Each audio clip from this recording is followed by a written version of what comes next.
Yeah. What's up, people? What's up?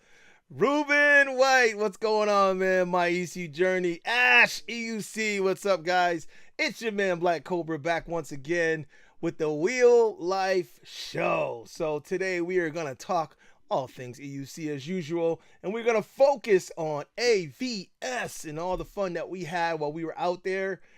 Today is going to be a great day as usual. I'm joined by others in this wonderful world of EUC and PEVs. And today I'm joined by my other two co-hosts from the Amped Electric Games team, Seth Johnson and E-Rider A. Let's bring them in right now. Yeah. How's it going? What's up, fellas? Let's go. Hey, good to see you, Cobra. Good to see you, Seth. Yeah, man. Look at those jerseys look crispy. Fresh from Amp, this baby, the voice of electric sports. So I want to say what's up to those guys that are in the chat already. Like I said, Ruben's here, Euro is here, my EUC journey. Ash is here. Jumpy Jiggle Snort. I always laugh when I say his name. Spartacus is here. Toronto E-Riders. Uh-oh, Brett. Oh, look at that. See, I see it in there. EUC Vibes. What's up, Tommy? Good to see you, brother. Yeah. Senior E moment. Okay, that could be me. Senior E moment. Yep. But Fresh Bones is in the house. Devo. What's up, Devo? We were talking about you recently. And thank you for all your support, man. You're always here. We appreciate that. Shira Kit Kat. What's up, Shira? How you doing? And Eastgate Windsor. People are popping in left, right, and center. But I want to say what's up to my co-host, Seth. Are you still here in the country? Let them know. I am actually here at my house. I call it the dungeon or the lab. I've had my head down and been editing A.V.S. footage for the past week or so. I think we got 10 races that are going to be coming out. I believe there's 4 full-length interviews that we did. So a ton of content going to be coming out very soon on the Amped Electric Games channel. And you guys did an awesome job hosting. I can't thank you enough. Made my job easy as far as the editing goes. So really appreciate you making the trip out and joining Amped and getting it going. Yes, if you guys don't know, we introduced Brett. Brett is our newest co-host, E-Rider A from, well, I almost said it. We're not gonna say it. We're gonna say he's from Canada. We'll say that. We'll say that much, and we'll tell you that he has joined us, and Brett has done a great job giving us and adding to our team, adding his expertise in Eastgate and EUC, and we appreciate him with his energy and enthusiasm. He fit right in with me and Seth, I think, and I think you guys will agree in the chat. So thank you for coming aboard, brother. What was that, Brett? I missed it. Sorry, I got a little time to get to know you guys a little bit. So then coming into co-host with you guys was kind of nice. It was good. Perfect timing. I want to mention, Cobra, that Brett has been an Amped Electric Games aficionado since day one.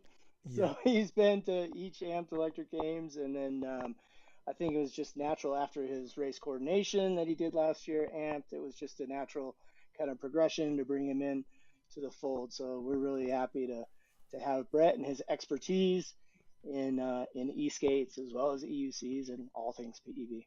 Yeah, definitely, man. Definitely. And the team is just growing. You guys know that we try to do a lot of things together. We all do our own things, but we come together and do things together. And we're going to talk about that because I got some comments at A.V.S. that I was really proud of about that. But before I go any further, I want to say shouts out to Liv for EUC. What's up in the chat? Our new camera lady. That's right. She was killing it at A.V.S. on her camera work. And if you don't know, now you know. If you check out some of the videos, you'll see some of the camera work from the Crow's Nest. She was spot on. And I would be remiss if I didn't say what's up to Big Boy, Fast Boy, Nick, my man. Yes. Maestro. Yo, he is. Nick's the maestro behind the scenes. you guys don't see all that Nick does to put all this together. It's a dance of craziness. He is truly, maestro's a good word because it just came to mind. Dun dun dun dun dun dun dun dun dun. Like Fantasia with all the teacups and everything going in the air. And you can see him doing that because he's that guy. He's behind the scenes all over the place.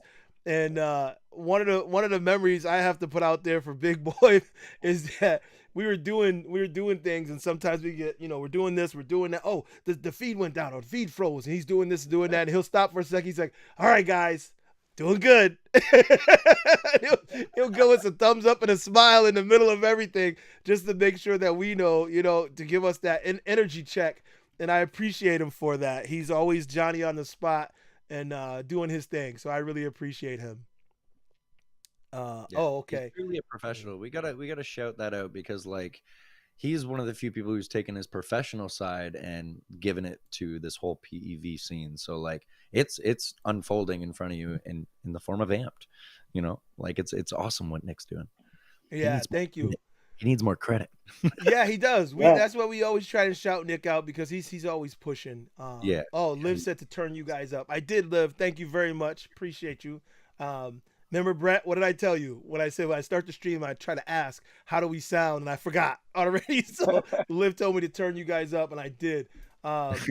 It's one thing because on my end, it sounds really, really good. And then I'm like, okay, well, how does it sound to everyone else?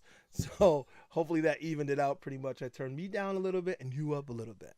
So thanks, Liv. Appreciate you. That's Mama Liv over there. Yeah. So this is a team effort, and you guys are killing it, like the entire team. And one thing I wanted to say, and I got to keep reminding myself not to go overboard, telling too much information, because later on we're going to ask you guys some questions about the team and give out some prizes. So, but right now, what are those prizes? I can't tell you yet. But right now, I want to tell you that we come from all over and we come together. And we come together when it's time to put these events on and broadcast these events. And one of the things that people don't realize is that we don't live near each other. That's one of the things that Mo Biggs, the coordinator of A.V.S., he was surprised at. He asked me, he said, "Where are you guys based out of?" And I started telling him. He goes, no, I mean, where's the team based out of? And I said, all over. And he said, what? You guys come together with all this equipment and you guys put all this up and put this broadcast out and then you tear it down and go back your separate ways? I'm like, exactly.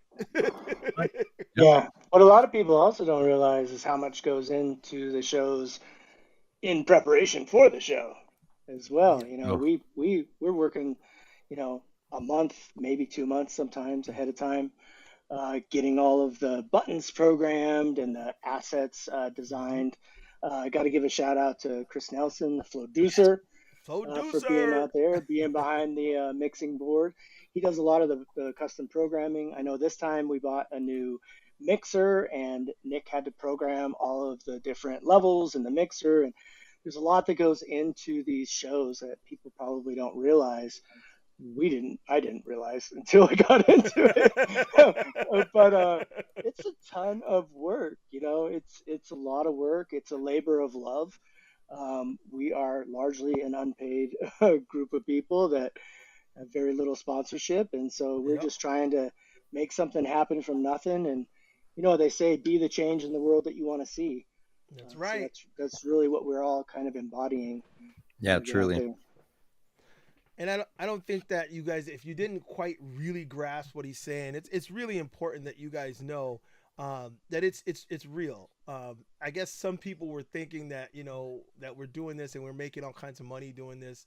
That's not the case. And I want you guys to understand that we're doing this out of love, and we're trying to get to a level where we can charge so that we can cover all that is being done. Because all that this team does would cost a fortune. And it is something that we need to get to where we can do that, because the more we can fund it, the better off we can make it. So anytime we put out anything where we're saying we're reaching out for help to support and fund what we're doing, please jump in, because Amped Electric Games is a team of people who are just trying to show our love to the community. That's what we're doing. We do this because we love it, we love you, and we want to bring all these things to you, and that's what we're looking to do, right? Ultimately, if we can, sorry to cut you off, No, Cobra, go. but I think it's important for people to know that the reason that we're trying to be the voice and we're trying to get this out there so that we can get obviously sponsorship for Amped, but also sponsorship for the riders, improved PEVs. You'll notice that in a lot of sports, when the competitive, events are introduced, is when we start getting better brakes, better safety, faster, better Mm-hmm. equipment. So these are all things that will come if we can really just, I hate to use the pun, but amplify what we're doing out there. Get sponsorships for the riders, so they're not having to, put the bill for their wheels and their travel and all of these kinds of things. So just trying to lift up the whole community at once. And I think that through these events is really, the way that we best see that happening and supporting all of PEV, not just EUC, but eSkate, One Wheels. We host all types of events. So we're all PEV all the time. We feel that it's just a big brotherhood, sisterhood, and we enjoy being part of it. Yeah, definitely. What one of the things that I really, I guess we all started in our various communities, and if you notice, I don't have a huge community here, but on online with my live streams and my interviews and stuff, I'm trying to cultivate a community here and around the world. And Seth is all over the place, flying all over, trying to do what he can to promote this. And Brett does the same thing, leading all kinds of things in his community. And you'll notice that if you look at most of the team members in on Amped, we're all in our own communities doing the same thing. And now we came together and we're doing that on a larger scale, trying to push the overall community throughout this our various communities and the world. We want to push this worldwide, and I love the fact that we're doing just that, because our energies come together and we mold like this, and it's like, I mean, one thing you can see is the love that Amped has. We share that love for each other and for the sport, and I'm just so proud of us, myself. Um, and I want to give a big hug out to each and every AMP team member out there right now. Let's shout them out real quick. Let's shout them Yes, out. I want to make sure that we shout out, obviously, Josh Farah, newest member of our Josh, A team. That's cousin Josh to you. cousin Josh, Showtime, of course. Showtime. Christopher Brady. We've got Yes, Trevin Brandhorst, Wheelie Dope. We've got Cody Williams. I'm sure I'm forgetting somebody. Fair Everybody that comes out, Jules Ride comes out. He supports the events. There's a lot of riders that come out just to the events and they just show up. And it was like I remember Brett saying one time, "What can I do?" And that's really what helps. That's really what brings our productions to the next level, is getting the support, like the teardown at A.V.S. Could you believe how fast that went with everybody's help? It was crazy. It was like well, I 15 don't think minutes and we I had it don't think all they torn get down. it though. They gave us a few minutes to tear down at AVS, because if you stayed too long, you had to pay. He had to pay extra for how long we were there. Every minute we were there longer, we had to pay. And we were like, "What? Oh, hold on." We're like, "All right, we need a few minutes. It's dark." And we got to tear this down. And he said, "You think you'll be able to do it in then like 45 minutes or so?" Like, yeah, it was an hour, and Nick looked at him and looked back and went, "Okay, I'll do the best I can. I'll do the best I can." And then suddenly everybody just showed up out of nowhere. A circus happened. Everything was put back in the appropriate trailer. We looked at everyone and someone said, "Do we look at the time?" And it was like 2 minutes later. Yeah, Yeah. We were like, "Wow." yeah. We were Mo was kicking like, ass and taking names on that teardown. "Yeah, Yeah. yeah, we got to We- take some I names." There's one other AMP team member I failed to mention, and that's my wife, E-Ride wife, E-Ride Amy. White, She's So much baby. she happen. was He my makes son so much Ben happen. was my son Ben was out at AVS this trip too. So Yes, he it's was. really a family affair. Yeah. Nick and Liv are together partners, and we're just trying to keep the love in the house. And my wife learned how to ride EUC this year, Yes, and yes. she's really super excited about that. And I don't think she'll be racing anytime soon. Not yet. Not yet. I No, mean, just takes a little, confidence, work your I way mean, into it a little bit. slow speed race, maybe. Yeah, The slow but race, she yeah. but she did a good job though. Like she's Amy is a wonderful um advocate for us because she wasn't a rider. She was Yeah, just in it to support Seth. And she was supporting Seth behind the scenes. And then, both, you know, Amy and your son both jumped in and all of a sudden we're riding. I was like, wait, what? And now she's on the team and she's amazing. And I got to give Amy shouts out because I had some issues while we were down there. And even before Seth showed up, she was helping me talk through some things and helping me with some things. So big shouts out to Amy. I appreciate you, Amy, and all that you do because she was amazing. And yeah. Seth showed up, and Seth was coming from India, by the way, people. I'm sure you know that, but if you don't, that's where Yeah. the cool hairdo comes from. Let's By tell the him the way, whole story, Cobra. they said in the comments that you got the Brad Pitt going on with the Yeah, hairdo and the goatee. Tommy, EUC vibes that you got the Brad Pitt thing going on. totally new vibe. Totally new vibe. I Well, talk about that. Yeah, so I was supposed to come back on like Wednesday or Thursday. And for those of you that don't know, I've been over in India for the past like month with La Laxina, and we have parts in a movie, Law movie like that's going to be coming up. Cena. It's a super high budget, like Top Gun 2, like it's a that kind of a level budget, like millions of dollar budget. A big part of the movie is going to be a race scene, the end of the movie, all down through India, down through like the metro station, and I have to actually go back in about a week. I'm going to jump over a couple cars and all kinds of stuff. So I was there and I was like, I got to get on my flight. It's coming up. And they said, can you please just stay?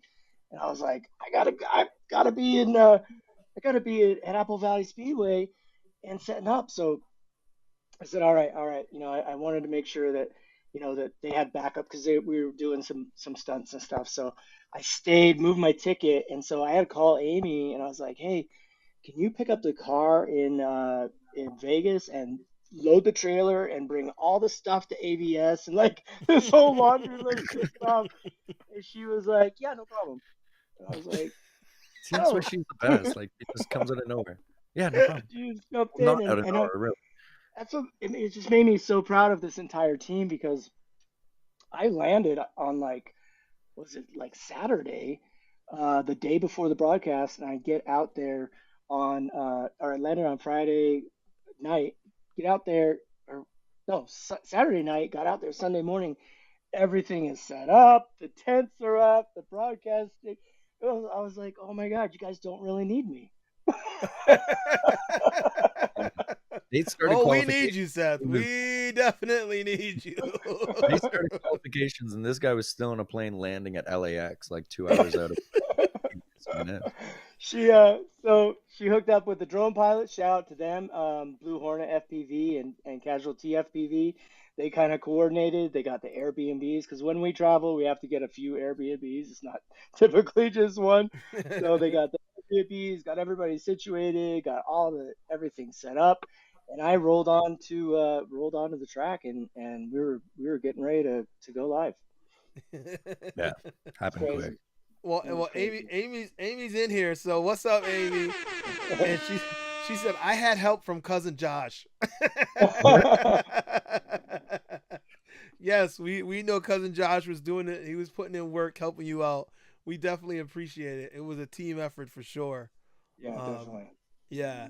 It Always is. and EUC vibes. Tommy says it's awesome. Seth and Law are filming this movie. EUCs are gonna be on the map when it comes out. Yeah, definitely. Yeah. A I billion truly, people. Billion yeah. people in India. And how many have you taught? You've been teaching them to ride over there. Yeah, so that was what was cool was that part of the show or part of the movie was that there's a group of kids and they're all cruising around on M10s. Yeah. And so there's like a bunch of kids. So we taught a bunch of kids how to ride M10s, and there's one kid who's on a master, and then the protagonist of the movie like snatches his wheel away from him and then like takes off on it, and the kid's like, old man. Oh, that by the way, the guy that that we're playing is like 79 years old or something. So he's like an old man. So this old man jumps on the EUC and takes off, and the kid's yelling at him and shaking his fist. And so we taught all those kids how to ride, and then a bunch of the stunt people wanted to learn how to ride, and the stunt coordinators, we taught them how to ride, and we've been playing around. I don't know if you guys follow my Facebook or Instagram, but we've been playing around with different like camera mounts and different ways that I can like follow with the camera. You know, and these cameras are insane, like $100,000 rigs. I'm like, Oh my I God. don't know if I could. They're like, oh, don't worry, it's rented. I'm like, Don't okay. worry, don't worry. It's a rental. still still worried about it, but That's yeah, great. it's That's really cool. It's really wild. It's really wild to be really cool to be part of that. Yeah, I'm still amazed. I really am. Devo says it's going to be a wheelie good movie. No doubt, no doubt. Liv wanted to make sure. She said, "Big shout out to Wheelie Brady as well. He's been one of our first, if not the first, to commit to all the events, and is always handling his business and our business rather. He really is. So Yeah. Wheelie Brady, he's definitely an ace in everybody's corner. He's always there. So we got to give him big shouts again. We also had Turbo come out too. Those guys both, they did a lot of the flag work around the track. Yep. Yes, yes. Turbo, AVS. yep. Cooler Joe was out there as well. Good Cooler job. Joe, Yeah. Turbo, always in the house. It's getting so big. Yeah, Oh, man. and we know that everybody can't make it to every event because there's plenty more that we want to give shouts out to. Because Chrissy also, and there's just we have a really big team, a big family, and it's growing, and we appreciate all that everybody does because we know it's a labor of love. Like just because I tell you this is all love and we all come together, don't mean that it don't hurt.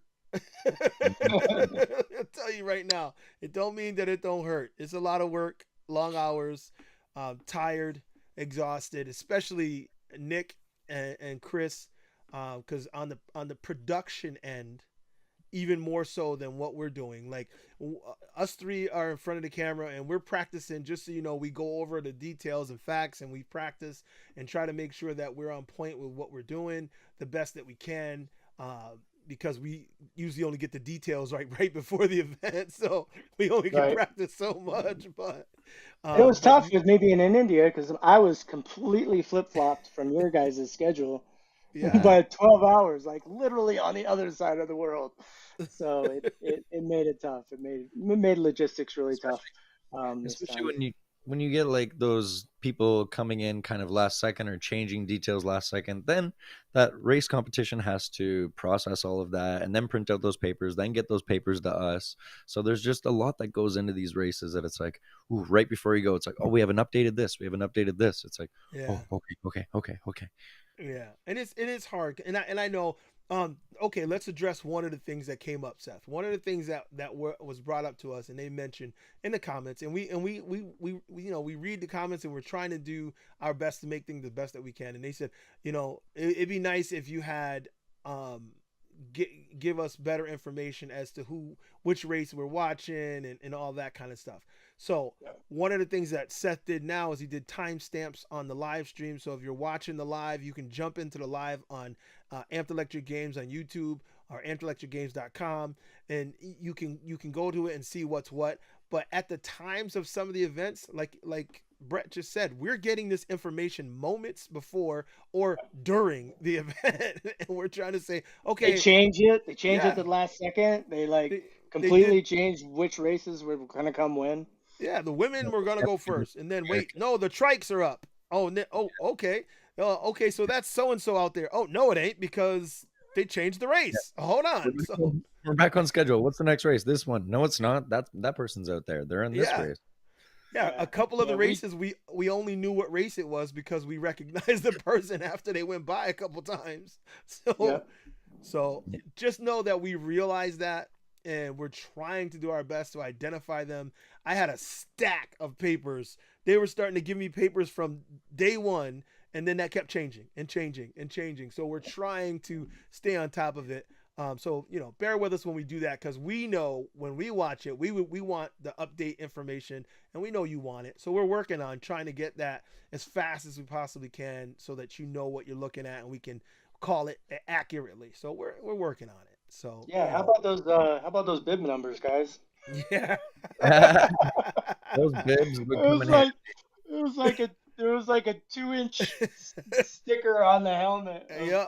Mind you, they're bigger stickers than we're used to seeing for the most part, but the bibs are substantially easier to pick out from afar. How about both? Because we don't know who's who. Yeah. How about we do both? Because one time somebody went by and I was like, and that is, and he turned his head at the last second. And I was like, wait, what was the number? And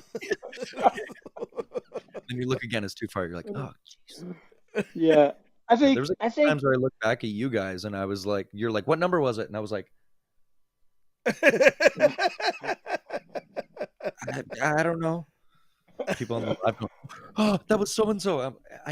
Cool. The camera's got a great view. Yeah, we really do the best that we can with the information that we have. I think what's really poignant is that we learn something new at each of these events, and how we can better integrate with the race organizers, and how we can have better communication with the riders. And I mean, if you think about it, guys, we've only been at this for 1 year, so this is wild. One year in. I saw some comment on the Eastgate Con format, and they were like, those guys didn't do a very good job announcing Eastgate Con or something, or they don't really know our sport. And I was thinking, like, that was like our first event that we ever even really broadcast together, with our whole setup and our whole crew and everything that we had. So I'm proud of every event that we do. I know that we learn something new at each event, and as long as we're learning and improving, and having takeaways, and those meetings that we have afterwards where we all get together and like hash for 2.5, 3 hours about what went right, what went wrong, how we can do better in the future. As long as we're doing that, I think there's only one direction, that's up. That's right. And we're going to keep climbing to get there. So stay tuned and hang on for that ride. That's for sure. I want to say shouts out to Nelson. Nelson's in here. He's someone else who does live streams as well. No limits to Ride Electric. What's up, Nelson? I meant to shout you out earlier. Good job, guys. Keep it up. I appreciate all you're doing as well to try and reach out to the community and bring people together on your live streams. I'm going to be on one of his live streams. I'm not sure which one yet. We're going to pick a date soon. So I watch all of his live show. Yeah, he's pretty cool. Another positive guy. I love positivity. So Central California PEV riders. He said, man, don't mind the haters.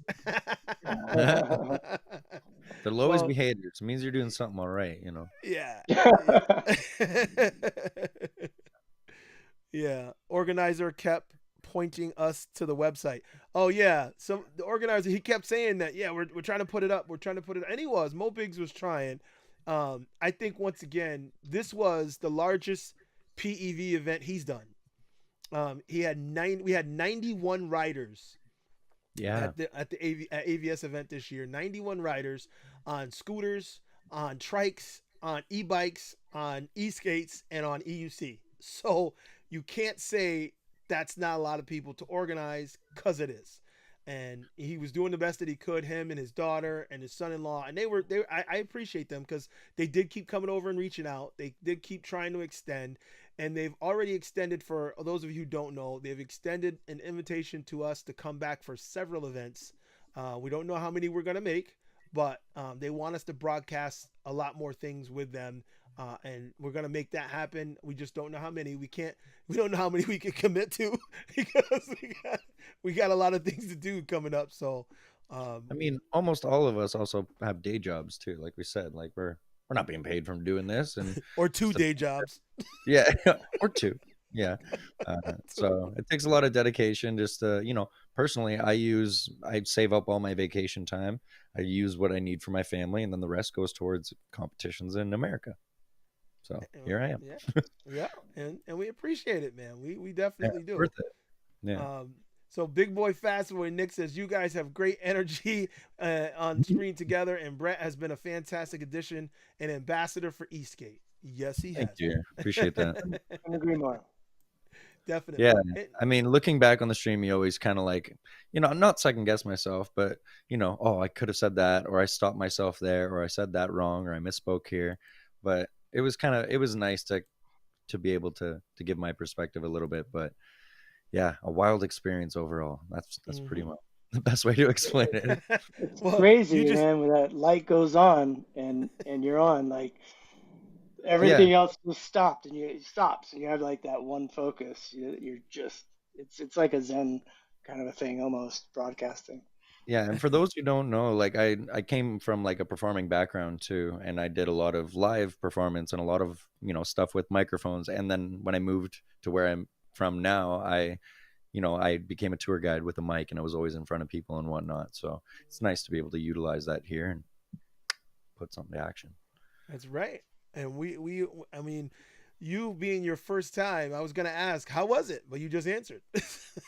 Well, yeah, well, it kind of went the way I expected it to go, but I knew it was going to be some sort of organized chaos, as like most things are. And I've raced in a lot of races too, and I've seen it. And then maybe we'll get into it, maybe we won't.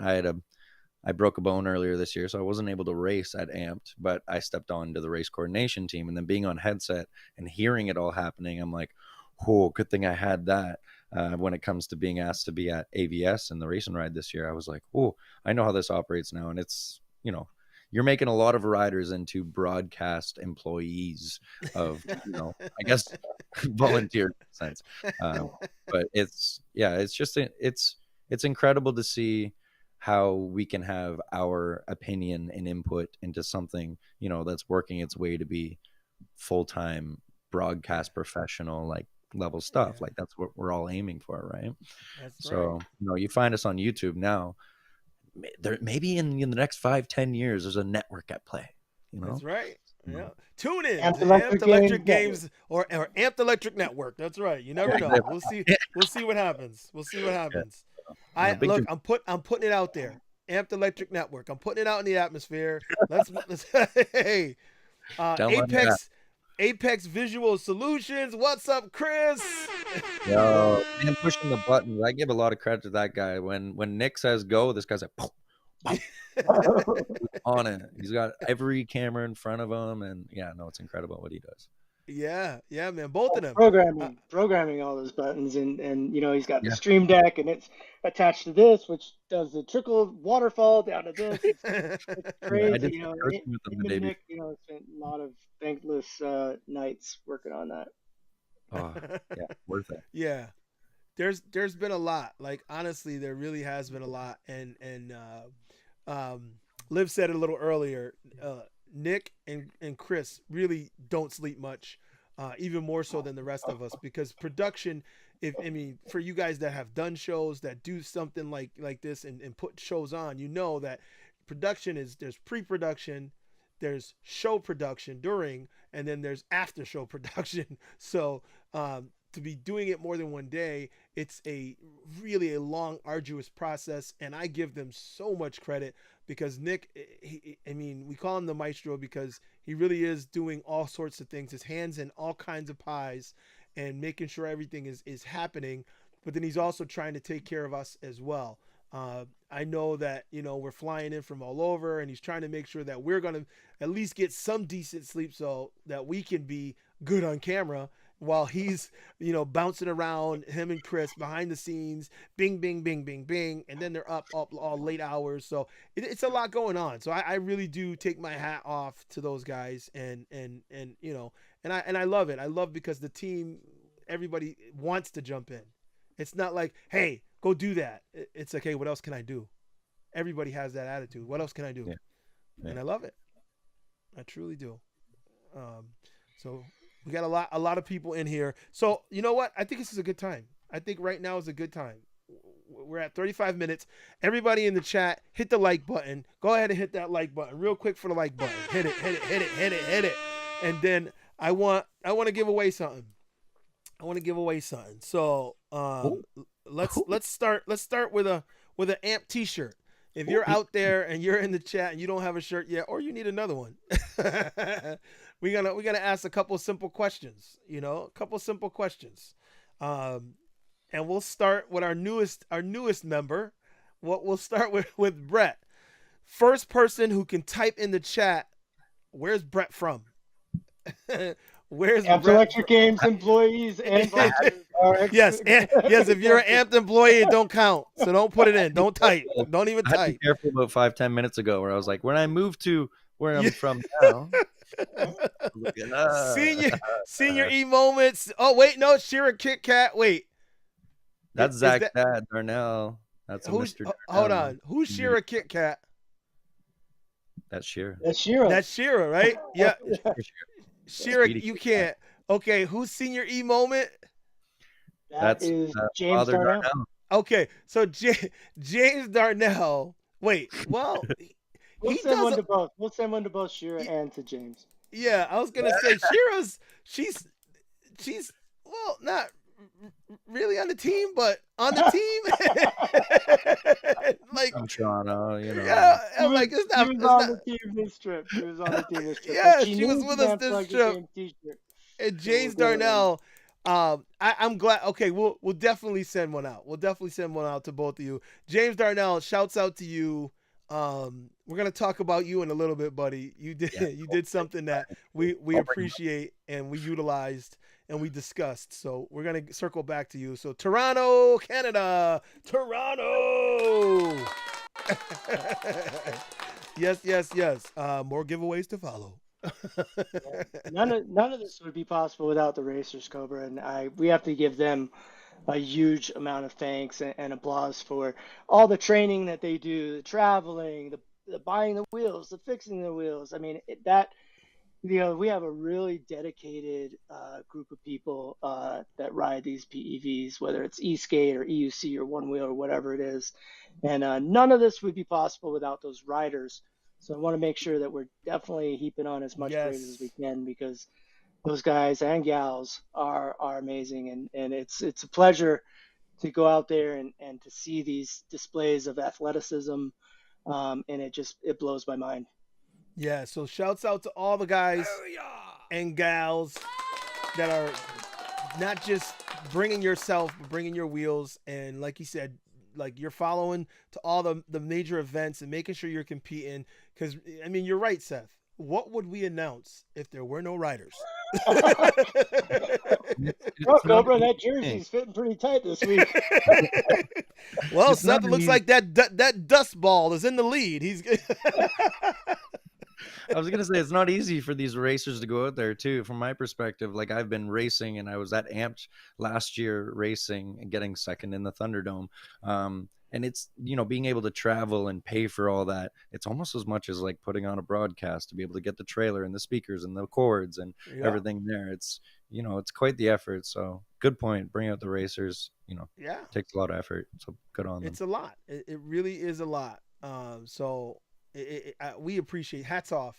And I truly do know there are several people like and when I think about racers, I think about Turbo and Wheelie Brady, because these guys are both, and it's not just them, but I think about them because they're like all over the place, and they're always making to all these events, but they're racing and they're working, they're helping out behind the scenes, running around when we need running around done, and they're always there. So I appreciate you guys, and I know, listen, we shout out everybody that we can think of, but there are more. And as we go through, we'll continue to bring up names. And I know people are like, you guys, this is just a love fest. Yes, it is.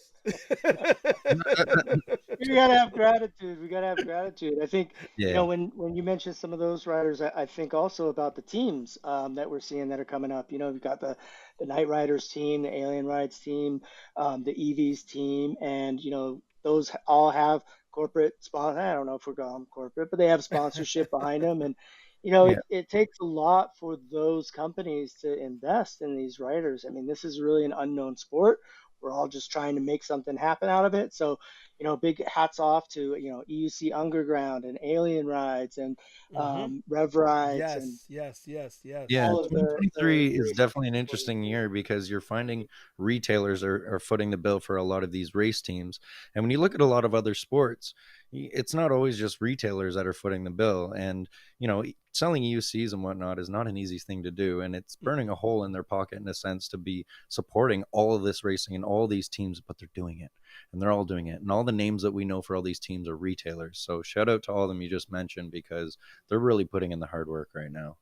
Definitely, definitely. Yeah. So Nick asked, he said, "How about the three hosts? What what were some of your favorite moments from Race and Ride?" All right, I'll give you one of my favorite moments, and then you guys can do the same. One of my favorite moments was Show being able to win with his father there, Mm, and his mm. father's reaction and Show's reaction and Show breaking down at one point when they went up to see Liv in the crow's nest and he saw his father and he's like, oh, and he like collapsed in his father's arms. And that to me was an emotional moment because you don't see that everywhere.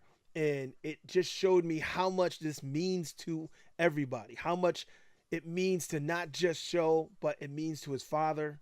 It meant to people because last year he said last year I was just watching, I was at home watching, and this year I'm here and get to watch him. Actually, I remember from Amped, and when he fell and they let us know, well, his parents are at home watching, and I'm like, man, and now to see his father there and Mm. embrace him, it was just magical to me.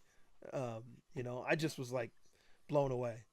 Yeah, How it's a about big you? moment. Not everyone has, gets the opportunity to have their parents there. And especially someone on a level as Show, who was brought in the first amped as an instructor for being a fast racer and a track Mm-hmm. racer. And here he is winning an event in a year where the year before there was controversy and him crashing right before the finish, and then having his parents right there to witness the win. Mm-hmm. Right? Like, it was like, oh, wow, nice. How about you, Seth? What was one of your standout moments? Oh man. So I maybe I cheated a little bit because I've been editing all the videos and going back through all the footage, and there is one clip that I keep rewatching and rewatching, and that is that pass on the last turn of the Sportsman's Main with Antonio Vargas and James Stop. Darnell, It's so where good.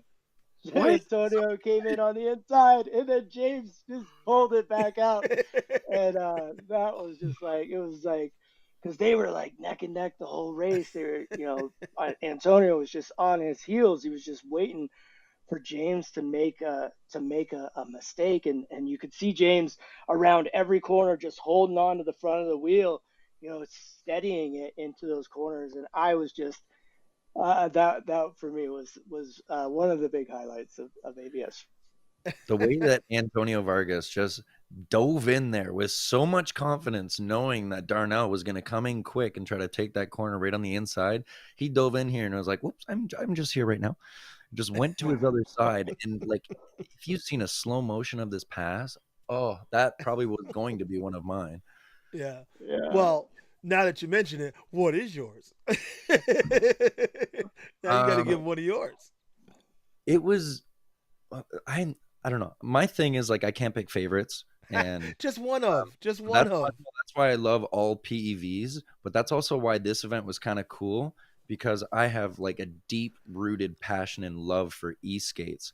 So to see that e-skate pro final take off, I literally didn't know what to say. I was like, Mario Chacon, just, just, and then Seth had to come and like save me and be like, yes, he's going fast. Oh, that moment where they just took off and they went for that first corner, I was like, this is why I love e-skates. This is why I Yeah. like PEV racing. It's the things that you don't think are possible. And then suddenly you see like six Stooge race boards just go take off. Yeah. Yeah, They were like rocket ships. I'll have to say, you know, Seth and I are not Eastgate riders, and we weren't big into it. We were learning on the fly when we did Eastgate Con, and having you here, Brett, and having more knowledge of the Eastgate has been very enlightening for us and a breath of fresh air for us. It alleviates us having to try. I mean, we were learning anyway. We're still learning, but having somebody that questions. but rides them. So we're like, all right, Eastgate, something comes up. Over to you, Brett. Yeah. Sitting there just like foaming at the mouth, like ready to go. Yeah.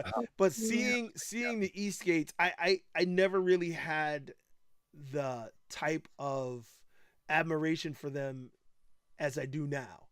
Before I was like, well, they're cool, but they're not an EUC, and it's only because I didn't really ride that in that way, and I haven't felt the connection to them like I have with EUC. And having you have that connection, and I'm starting to feel it more as we announce more of these Eastgate events, and seeing Mario and seeing him at all the events flying around, and his skill is crazy. And I mean, Rux, we can go on with names, Morgan Brady, Rux, Morgan Brady. Oh my God, it's just so good to see them and to see how much they put into it. Redbeard. Yeah. Rux put up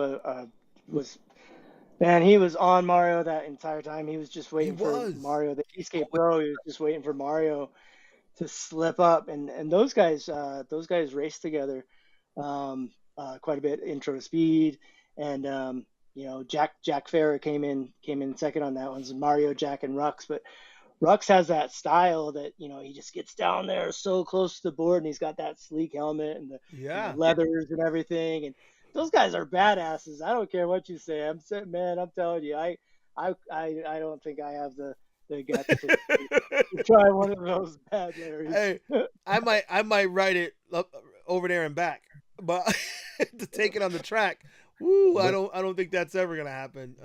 There is a next level to it though, for sure, because like these guys, like especially Rux, he comes from like a downhill background. He's used to going those crazy speeds and hitting those turns and being able to slide his board out. I don't come from a background of that, and a lot of these people who want to race Eastgate, a majority of them don't necessarily come from that background. So he especially has this really cool scenario where he's always like, if he's racing with Mario, sometimes he beats them, but a lot of the time he's in the shadow of Mario, but literally in the shadow. He is not far behind. He's someone like you got to look out for to be like a major contender when it comes to Eastgate racing. And you guys will see we did an interview with these guys behind the scenes, and we were able to use some of it in the broadcast. We weren't able to use all of it, but you will get to see the behind the scenes, because those interviews were went really well. And Rux is one of them, and Mario, talking to all these guys was just amazing. And it really is just something to see. And I know that at one point Nick did a little magic, and he brought the mic online while we were broadcasting, so that you could hear the skateboards going by, and I tell you, those Eastgates going by sound amazing. Those Stooge boards was like, and the sound was just, I can't even, like, you feel it. I can still hear it now, like I'm there. It's crazy. Yeah, it's literally taking that electric energy from the motor and just putting it straight through metal. A lot of the time, like with a lot of the boards you see in the budget boards and the easier to get long boards, they have like a belt system with like a Kevlar, like almost like a fabric type belt, and it dumbs a lot of that sound down. And there's some plastic parts in there. These Stooge race boards are straight motor gear right on the wheel gear, and it's gear drive, and it's like just metal on metal. So when they go, you just hear the motors going through the metal. And it's metal on metal that tingles in the gears, so then you get that ting ding ding ding ding ding ding ding. Yeah. I never liked it before. I was never a fan, but being next to the track as they keep going by, I'm like, okay. It kind of grew on me. I was like, okay, I kind of like that sound now. It's kind of cool. Yeah. Seeing them in the pit and like starting up, and you're like, oh, that's loud, geez. And then you see them race by, and you're like, okay, that's kind of cool though. Yeah, they are badass. They are badass for sure. For real, definitely. And I mean, I give them credit, because it takes a lot We talked about it on the stream. They do a lot of events, around different parts of the country, and they help each other to get better. And it's I wish we had that going on here. And I think was it Mario who started those events? Intro to Speed. Intro to Speed. Mario, Redbeard, and Yeah, Rex, I believe, were the yeah. I think those were the three originating. that started them, and then they took off. Because at first I saw it and I was like, well, Intro to Speed. I don't know if I want to do that because I don't want people thinking, trying to kill themselves, going breakneck speeds. But honestly, it's the having speed in the turns takes practice. It literally takes practice. You can't do it without practice. And these Intro to Speed events have really taken off and given people the ability. And I know they've gotten better because of these events, because you see the guys doing all those events are getting better and better and better. They're always in the top three, you know? Mm-hmm. Yeah, they call it Intro to Speed, but it's really, just race track tactics. Yeah, Yeah. breaking into the corner as well, I suppose. I mean, just improving skills, intro to skills or improving your skills. So don't let that prohibit you from going out to these events, because all racers from all different skill levels can attend. Yeah. It's not just, and you don't have to be a racer. You're going out there to learn these Yeah. skills to help you be a safer rider. Yeah. Mhm. Maybe you need to get around a dog or a cat or a kid or something someday, and some of these skills can definitely help you. So I would encourage everybody, if there's an intro to speed that's near you, definitely go out and attend. EUC, eSkate, I'm sure that One Yep. Wheels can go out there too. Pretty much anybody. So Yeah. definitely hit one up if you can.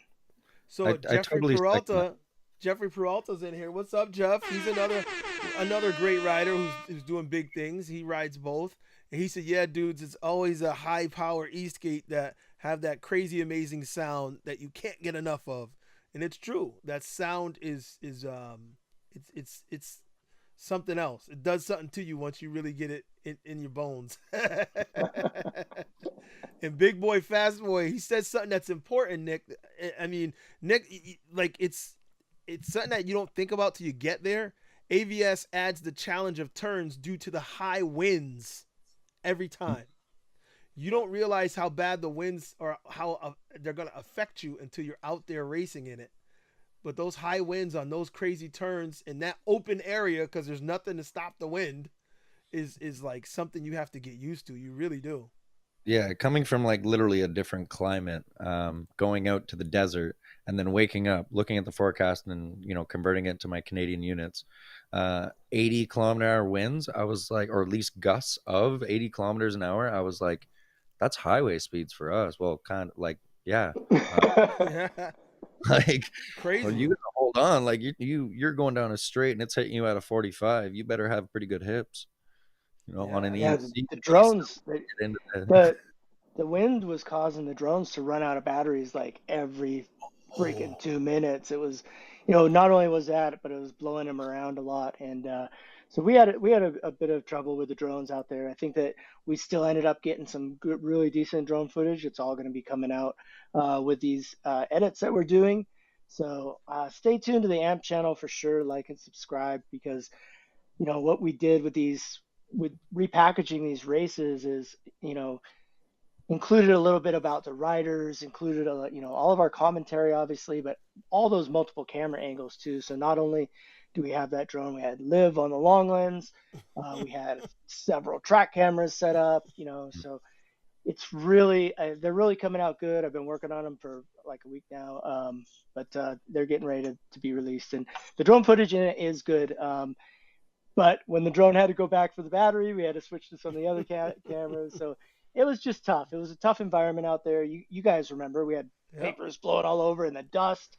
There was a big dust cloud coming at us for a while, and It was I cold think and some windy. People yeah. didn't realize yeah. it, but we put sweatshirts under these jerseys. We were like freezing sitting there. And Liv she said, I almost got taken off the crow's nest in that wind. She said her parka was like a sail. She went up to Mary Poppins to the next town over. Mary Poppins. Yeah, and James said something in the chat. He mentioned there was some oil on the track too. We heard that Yep. from several riders. that the It got track wasn't an slippery. optimal because yeah, it's a drift track. Yep. It's a car drift track. So there's cars out there, all week long, and then we head Yep. out there to ride our PEVs. So And So, not just that, but when it got cold, remember at mm, night when the finals, the track got dangerous because it got slippery. When it was the colder it got, the darker it got, the track got more slippery, and the cold started causing people to start dipping. And I was yeah, like, "Whoo!" yeah, Several people almost lost it, and I was I like, don't. yeah, "Man." I think we should definitely dip into this when it comes to the EUC Pro heat when we talk about that whole thing. But yeah, I'll save it for that.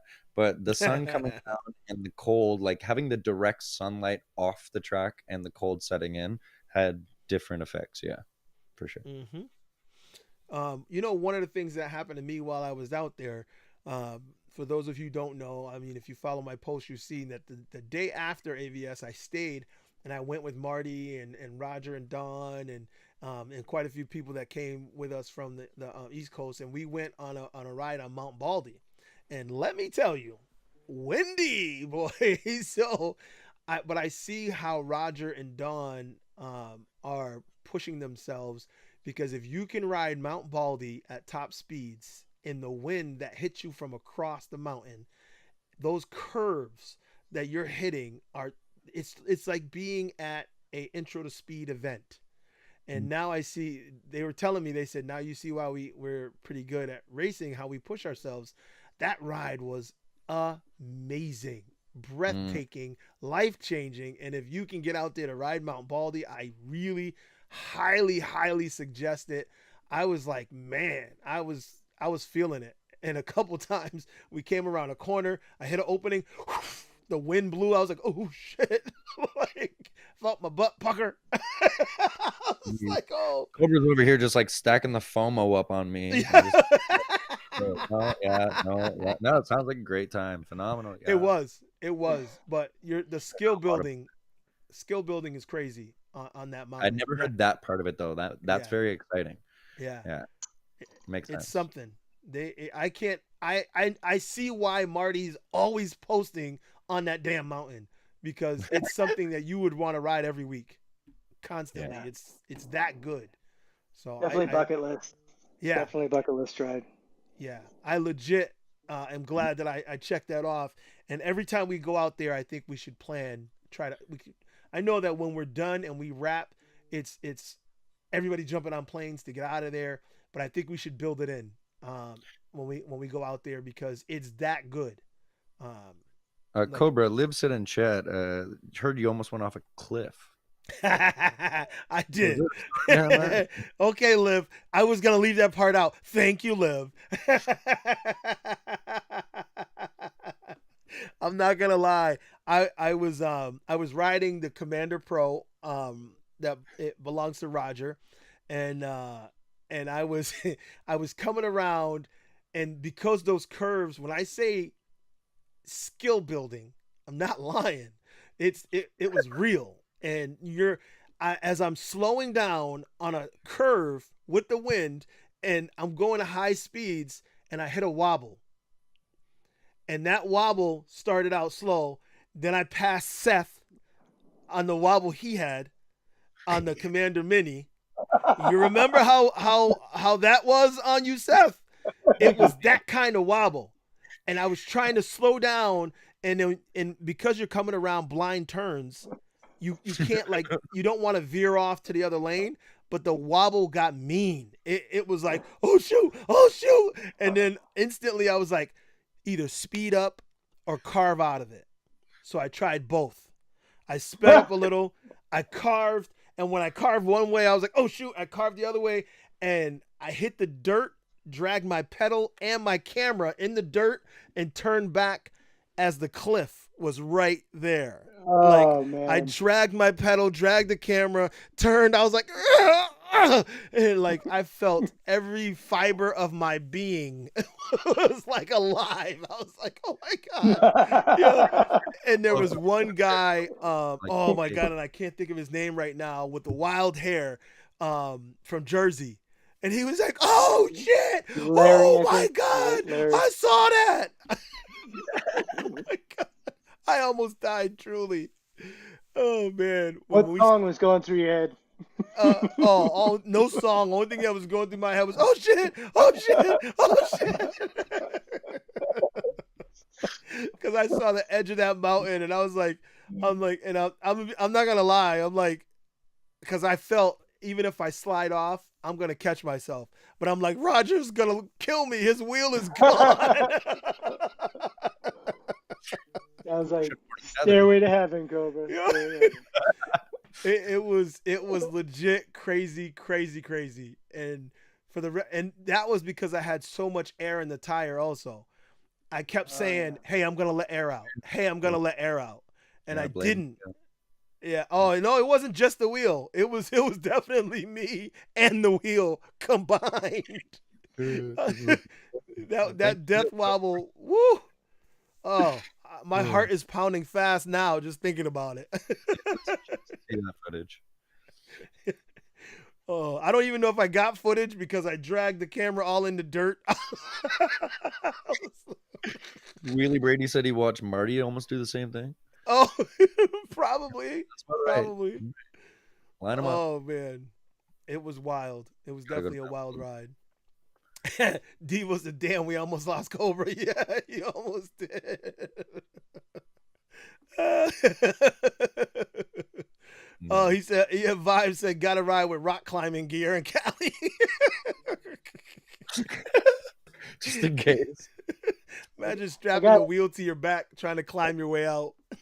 I gotta ask you guys because it was the first time I had ever seen that. Sorry to change subject. Get back on topic here. Go for it. Go for it. The relay race. Relay race. It was the first time that they'd done that at A.V.S. That was pretty cool. Yeah, I got to ask him before it started. I said, how do you feel about this? He goes, I'm excited. It should be good.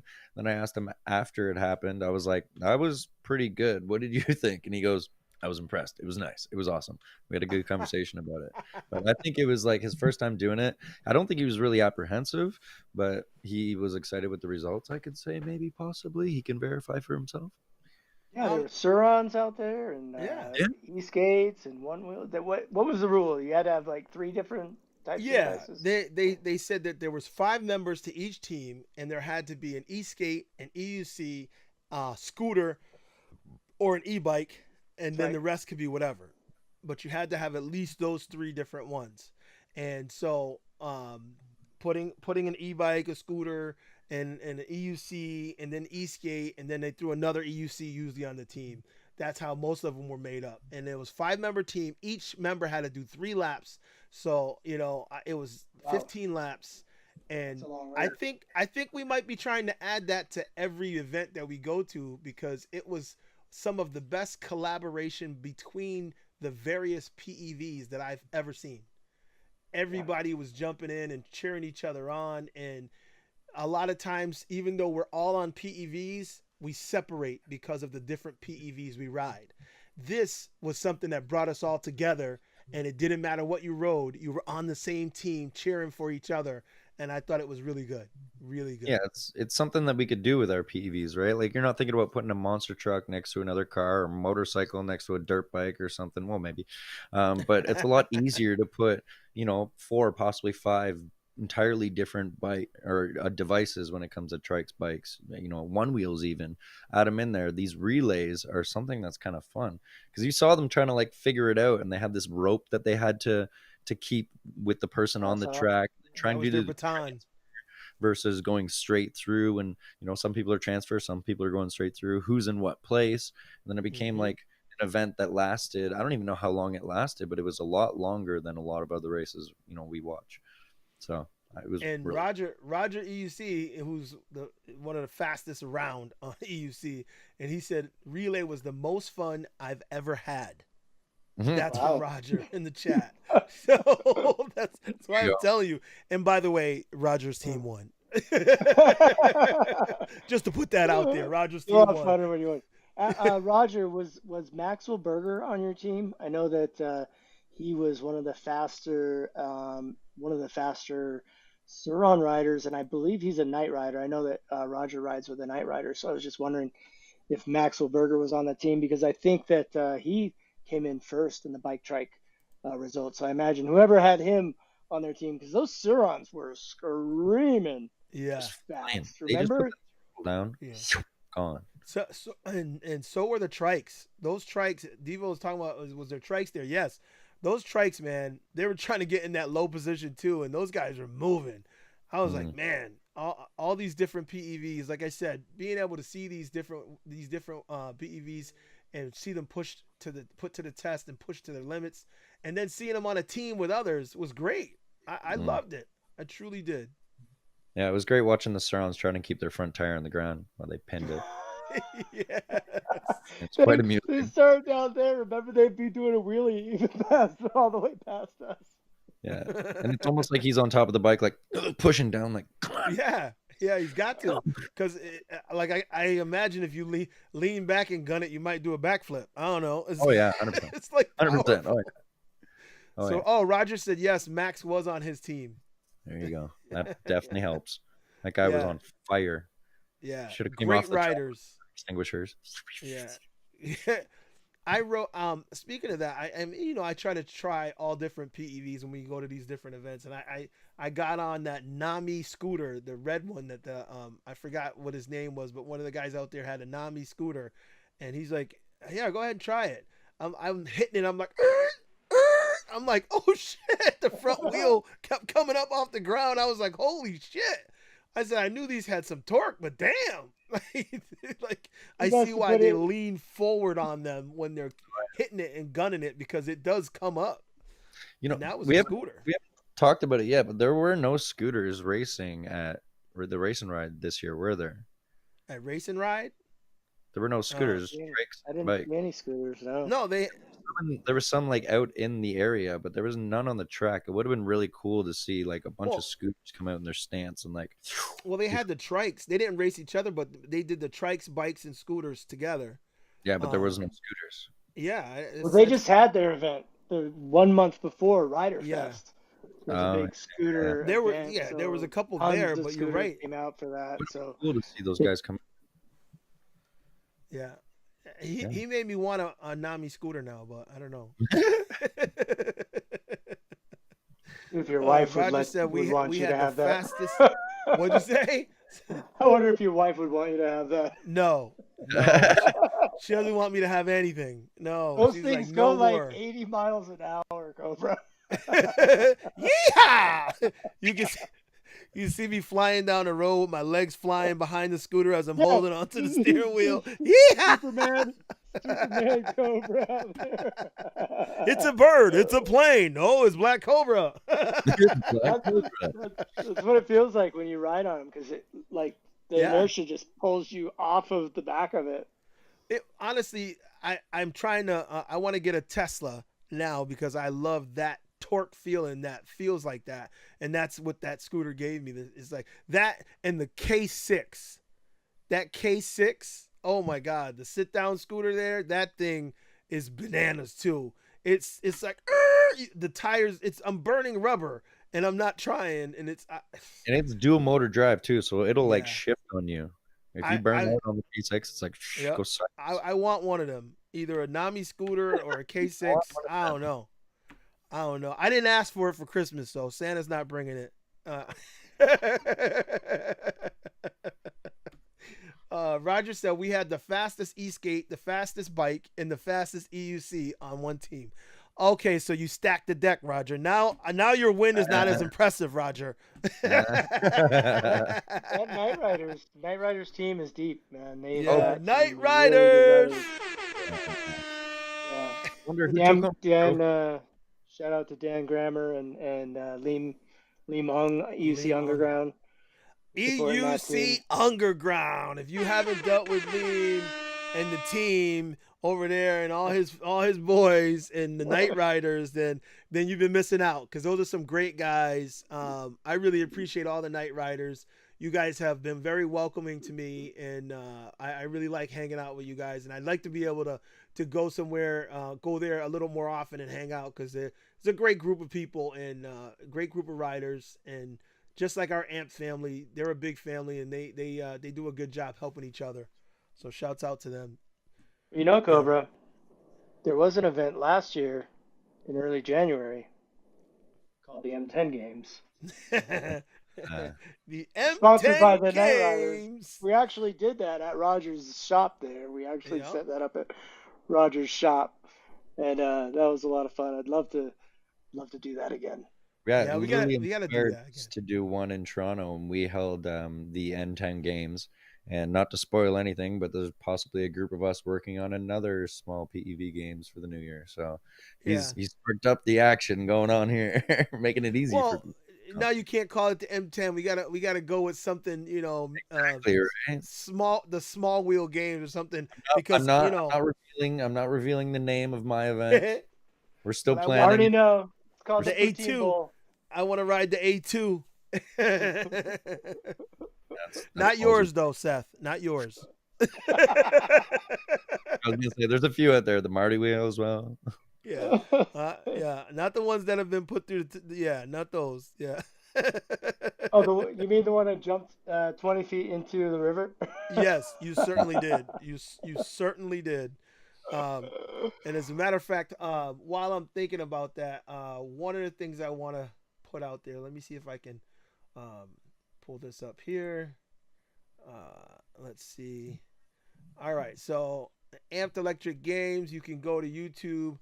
And you can see Amped Electric Games here, and you can see the different events that we have up on the website. As a matter of fact, if I enlarge this, let's go bigger. Yeah, that's probably not a good idea because I can't see myself. So I just covered the whole screen. We don't want to do that. Electric Unicycle said King Song basketball games.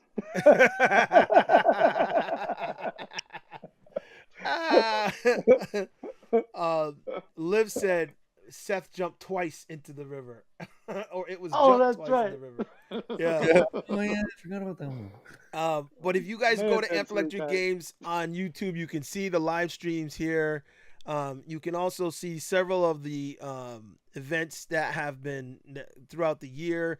And as Seth and the team are able to finish editing more videos, you'll see more videos up here.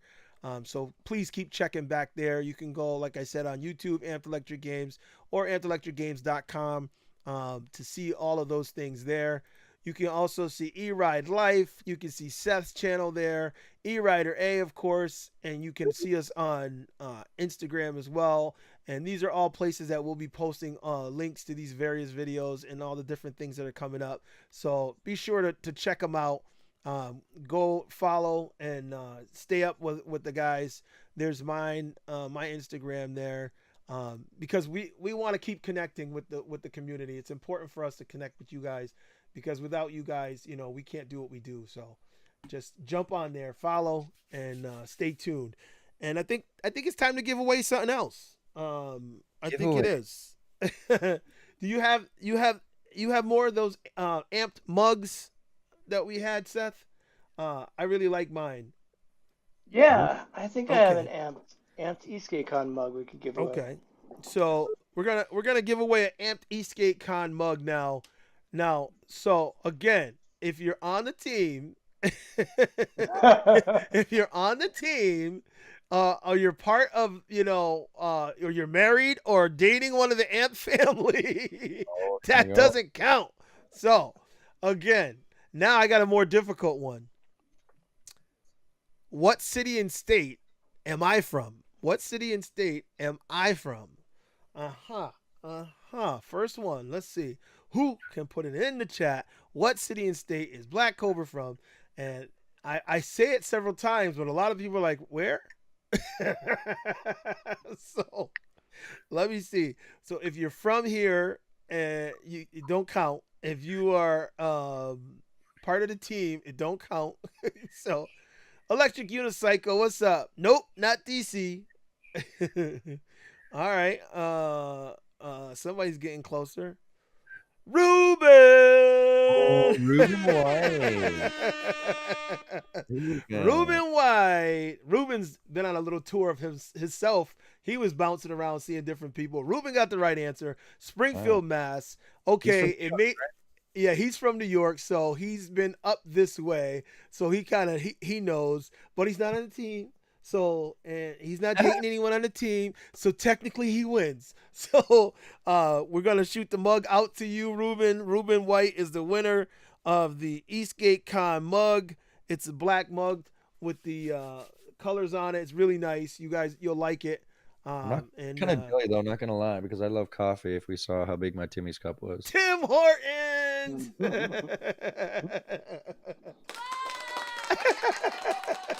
honestly, I can't wait for Timmy's. I'm not a good representation of Canada. Well, I hear I hear Tim Hortons is a big deal over there. It is. It's good. It's good. Love my Timmy's. I think Seth is probably. I think you know what I think, Seth. You need to make some connections with Monster because There's so many energies that get drank by the team to keep you guys just fueled and going all the time.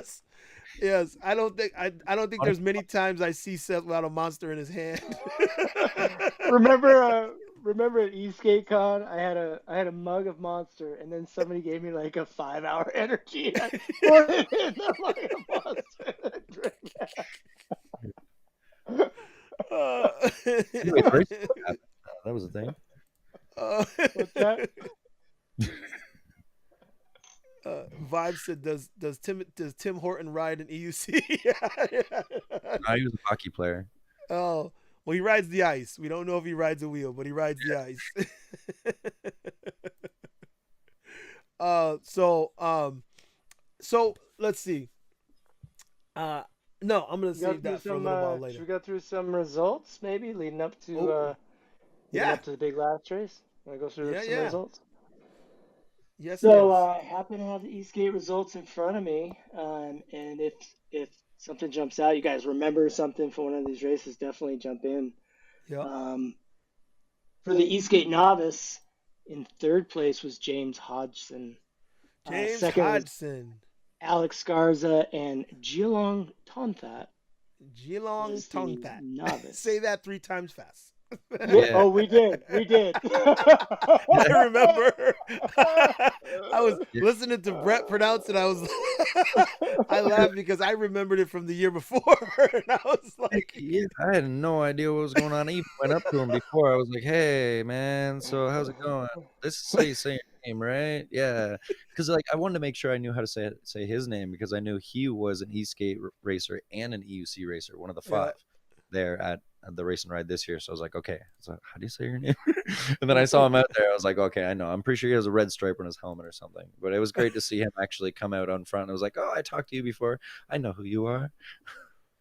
And then in the next race, in the sportsman's race, I was like, and Geelong Tonthat. I was like, wait a second. So he actually opted to move up to sportsman. So he was a novice. He had first place. He got bumped up to the Eastgate Sportsman, and he took first in Sportsman, followed by Cole Azevedo and Steven Severe. I think this is something that possibly could be brought up later too, but then maybe that was a bad qualification. He was actually misclassed by A.V.S, right? Like maybe he was sportsman, got put in novice, won that, and then he was in his appropriate category.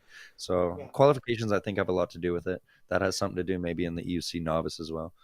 Well, remember what we were talking about on the show. It was something that I hadn't seen done in an event live like that. Was they, if you won your class, you could give up your trophy and jump to the next class up. So even if you were misclassed, say you did crappy in your time trial and you got classed lower than you normally are, you could win that class and then jump up and race again for the next class up. So I really like the way they did that. It seemed like everybody jumped up, so I guess they loved it too. Yeah, and in the so in the EUC they had that A and that B class, remember? Mm-hmm. And for the EUC for the B, the top 3 went up to A. So I think there was a little bit of confusion for us there because we didn't even know this was happening until they put the papers in front of us. Yeah. But like I said, we did the best we could. For Eastgate Women's, there was Diana Couture, Mia LeBeau, and Melissa Hodgson. Yeah, that was great to see. And Dina on Instagram, you could find her. She's been out before. That's a name that we know, and it was really cool to see her kind of pull out in front. And who was in second place again? I believe it was. Do you say Melissa Mia? LeBeau was LeBeau, Mia. Yeah, Mia, and I believe she's 14 years old. Oh, She's wow. 14 years old, and she got second place in the Eastgate Women. She really pulled out, but she was showing some skill. Like she was riding around the lot with her board, like she had been riding that board for a long time. And I was like, okay, this is someone to watch. And she came in second, so that was cool to see. Yeah, Yeah. yeah, and And with all of this, I do want to. I know you have some more results to give, but it just popped in my head again, and I just want to highlight it again. Mo did a great job, and Stooge race boards, and it just all together the whole thing and all that they were trying to do. I appreciate them reaching out to us and being so appreciative.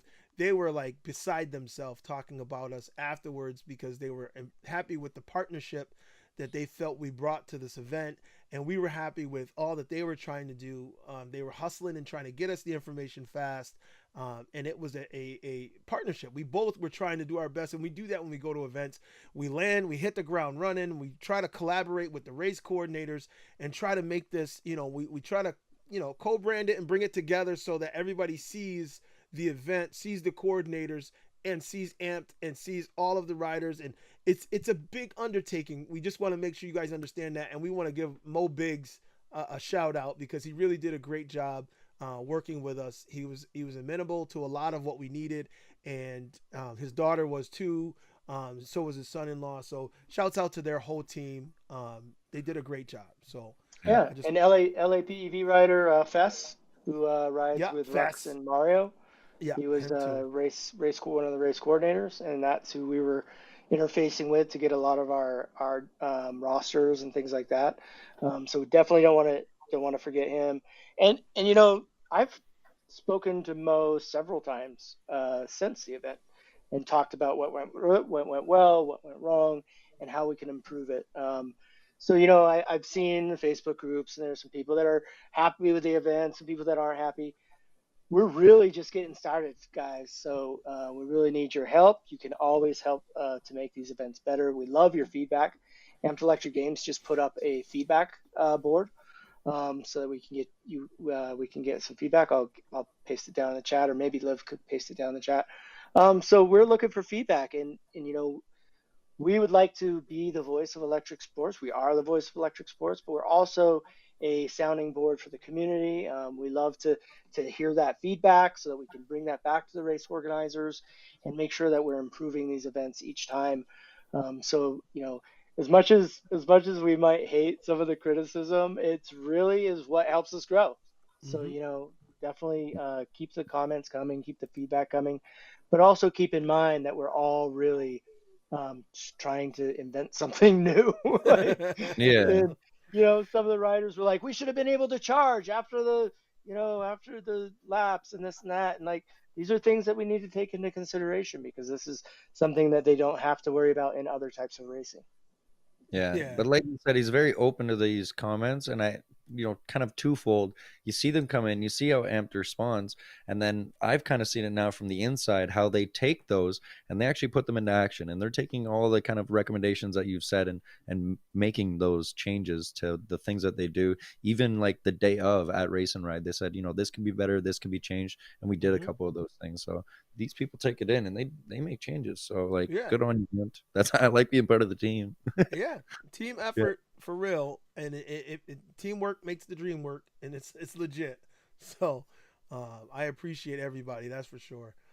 Primo's in the house. He joined late. What's up, Primo? Good to see you, brother. He did the Worcester takeover. Good dude. Really like that dude. So I want to talk about a little controversy. And like we said, feedback is everything. And one of the things that happened was the red flag, Mm. and we know that a lot of people were upset with the way things went, but when we run it back and play back how it went, um, I remember Mo Biggs making the announcement that if there's a red flag, everybody has to stop, and then everybody will be put back in their position, and we'll start again. Now, Nobody saw the red flags and were paying attention, so all the riders kept going. And it was tough because if that happens, technically they're supposed to be disqualified, right? If they put out a red flag and you don't stop, you're supposed to be disqualified.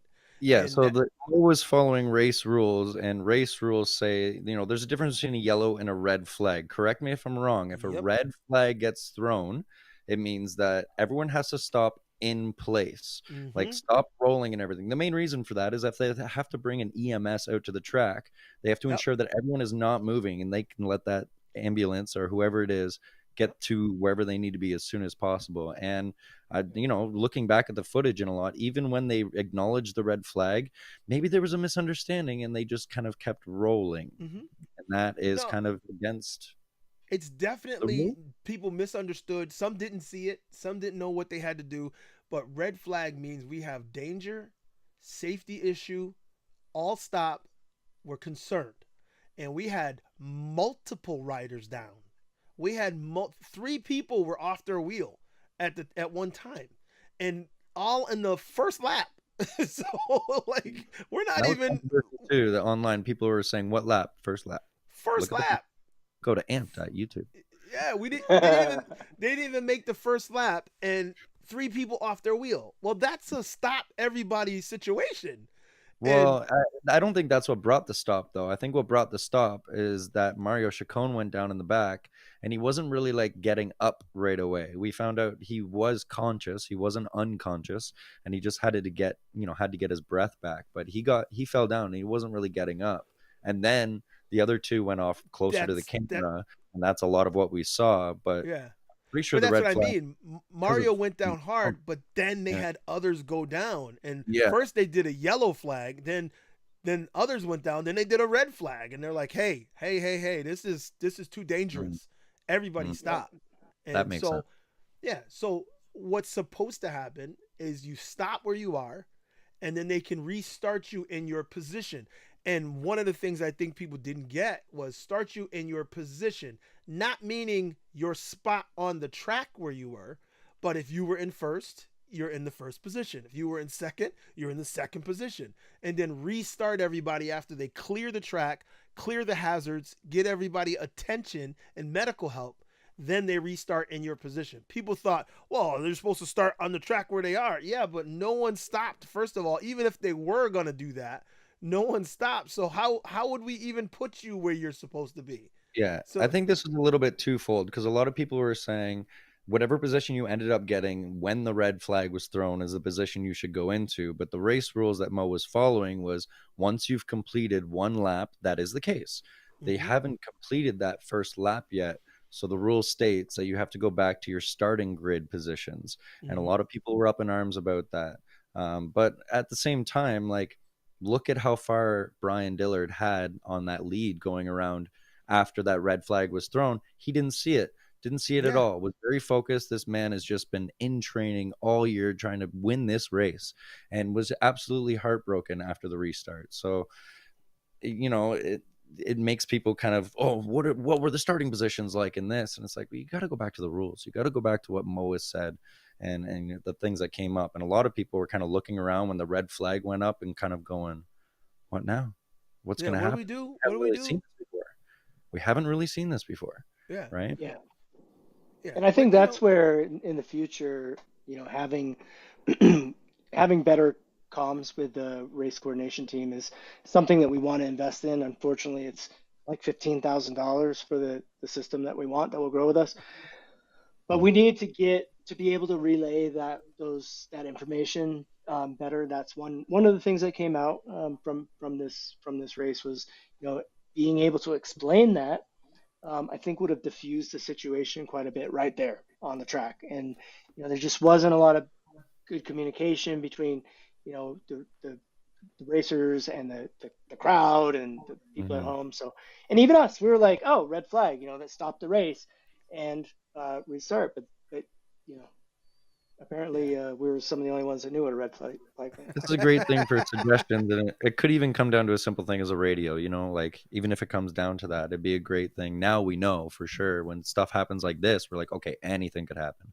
we got to have direct feed to those people on that track to be like, It's what is hectic going on? over there, though. The other Yeah, thing is, we want to make it as seamless as possible so that we're basically able to just kind of listen in to what's going on, as opposed to like them having to then communicate with us. Because here's the thing, guys, is that Amps Electric Games, as the broadcast partner, we don't want to play any part in any kind of um, swaying the race one way or the other, whether it's one of our drones getting down into the racers, or whether it's taking time away from the race coordinators to relay information to us, or whatever it is.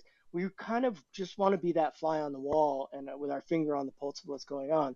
So I think that the most unobtrusive way that we can handle it, maybe we put one of our people into their team to relay that information or something like that. But these are the things that I think about and that kind of keep me up at night, is making sure that we are never the ones that are the determining factor in the results of a race. And Yeah. Somebody complained that our drones weren't flying close enough to the racers or something, and that's a couple folds, being as windy as it was, and also not wanting to interfere or impede any of those racers. Can you imagine if one of the drones got, which we saw at Oak City, and here's the thing, is it actually happened at Oak City, and a second place racer wasn't able to pass for first place, and that drone pilot caught fire. Now, luckily, it wasn't our drone pilot. It was provided by Oak City. But since that experience, and since that person was literally robbed of that placement, I've been very cautious about having our drones too close, because they don't have rear view mirrors, guys. They're looking out of their Yep. goggles forward. They don't know how close the racer is behind them. So if they're dipping down into the traffic, who knows what could happen? yeah. We It's a don't great. want to be. That's a We great did have call set. somebody hit. Someone was hit by a drone this event. A couple Yeah, people were hit. Yeah. Show got bonked on the head. yeah. Not by amp drones, by No, other it was drones. other drone It pilot. was somebody else, but I think that's a great point to make, and I'm happy you're doing that, Seth, because like it's almost like being put in the limelight, or in the spotlight, when you feel that that drone's coming up behind you, especially when you're racing. You could hear it coming from a racing perspective. You definitely hear that drone. It's kind of like, oh, I'm on camera, I want to like be good, right? When it comes up behind you, it's kind of like thing, it's there. But when it Yeah. becomes impeding, it's like, all right, get out of here. That was fun, that was cute, what we had was awesome, but now I'm trying to race. So I'm happy that I've never run into that issue, but it's always kind of like the drone's there. You could hear it, you could feel it, and the drone pilot obviously knows exactly where they're at. So it's nice to have a little bit of distance to let the racers do their thing, but still capture the moment. Yeah, I haven't been racing in any of our events, but at Amped I do have a good time riding. And I remember riding down Thunderdome, and I heard the drone. I was like, "Uh-oh, dun dun dun dun dun Yeah, dun exactly. dun." It feels good. So it's Chicken definitely a boo, good feeling to have the drone chicken behind you. You're like, boo. "I'm gonna get some good footage."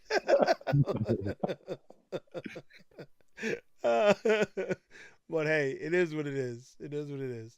So, Let's announce the results of that race, because we've been okay, talking about it so much. I right. think that we. Uh, James Darnell says ultimately the correct call. Unfortunate for Brian and Zach, who were likely to podium. Confusion Yes. that because we all thought it was because of the turn 13 incident. Glad That was everyone one was. where Roger and Cato, I think, got tangled up. Oh, okay. Yeah. Yeah. Yeah, it wasn't. So we know what happened, and ultimately, yeah, like you said, it's good that it worked. It worked out the way it did, and everybody sees what happened now. So, like you were saying, Seth, the results. Yeah, so in that race, this was the UC Pro race.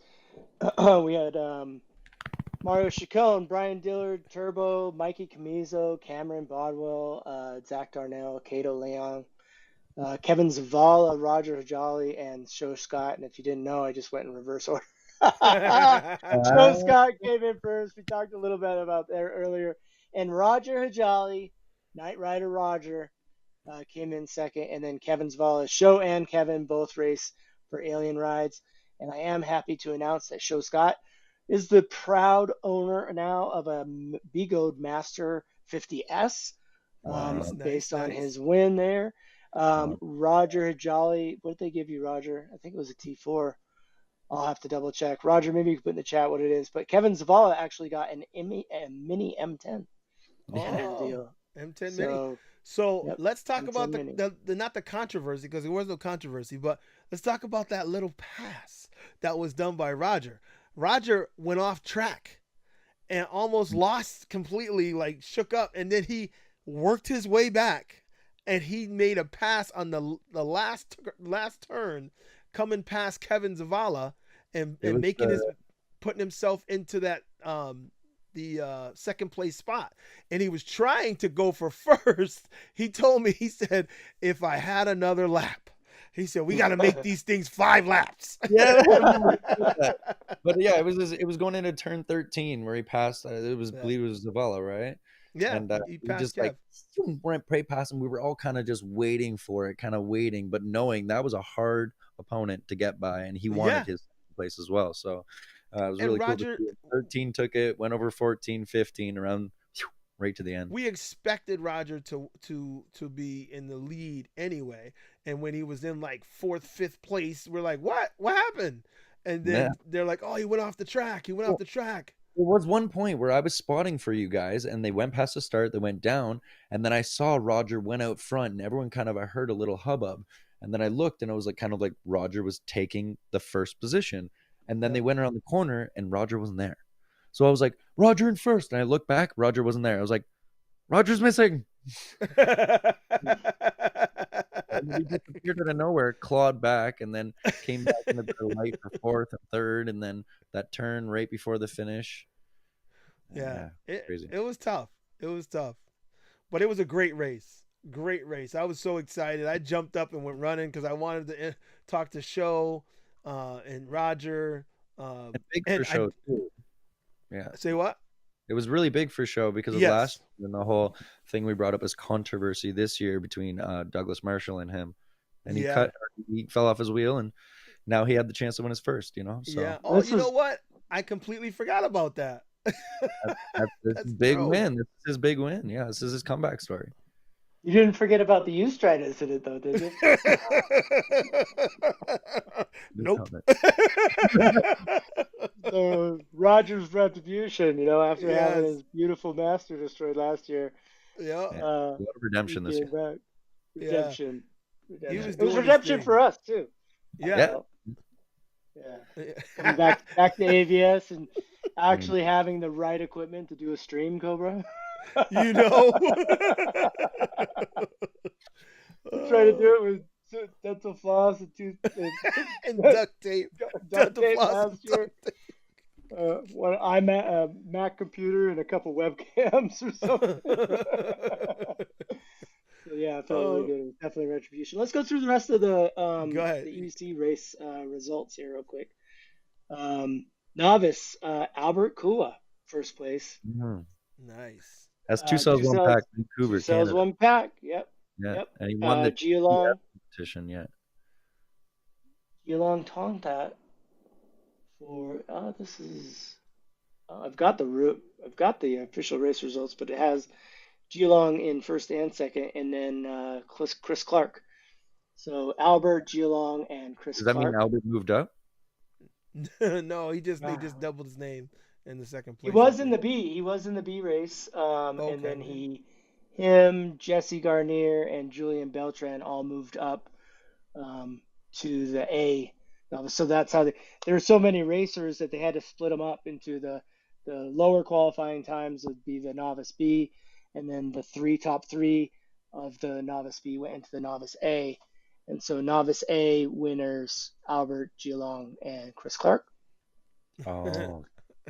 And then that. Go ahead.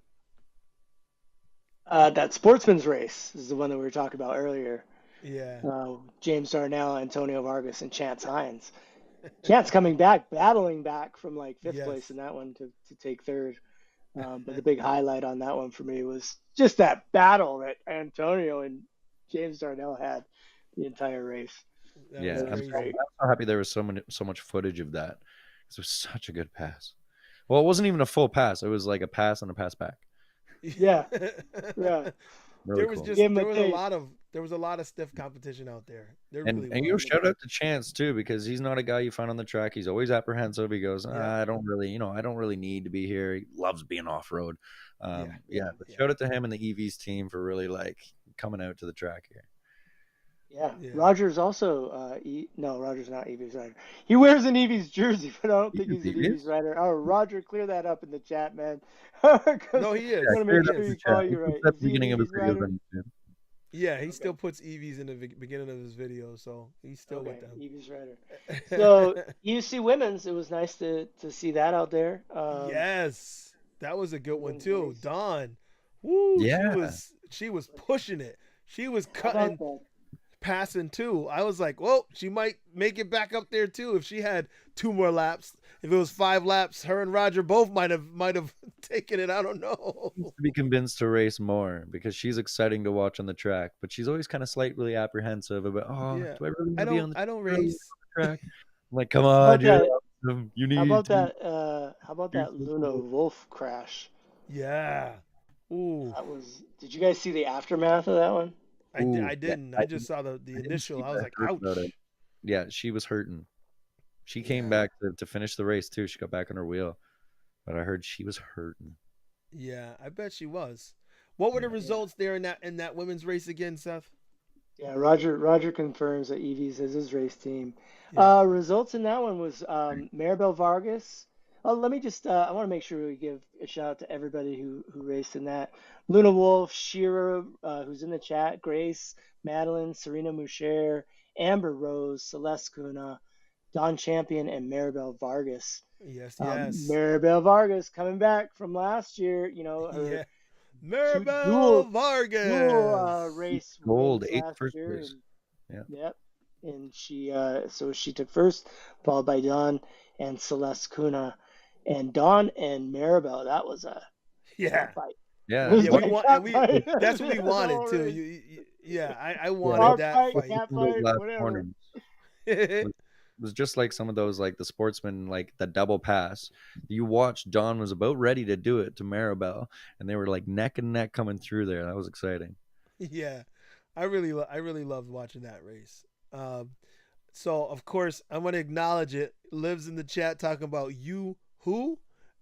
the person who shall not be named, and then she says, where's Wheezy? He was at A.V.S. He was there. He was just hanging out. You ain't right, Liv. You ain't right. So it was amazing. I really, and then we interviewed Dawn, and she's like, so you're an amazing racer. You must love to race. She's like, no, I don't really race. I was like, what? She's trolling you. Yeah. Well, she was saying she loves the vibe that you get into, the zone you get into when you're going fast. She's like, she's chasing that. She doesn't chase the racing as much. It's more the feeling she gets. And after riding Mount Baldy with her and Roger, I get it, because they were so fast on that mountain. And it was such a zone to be in. I wasn't as fast as them, but at one point I was doing like 45 going down the mountain, and I'm like cutting and carving. I said, this feels exhilarating. So I get what she means. I didn't at the time.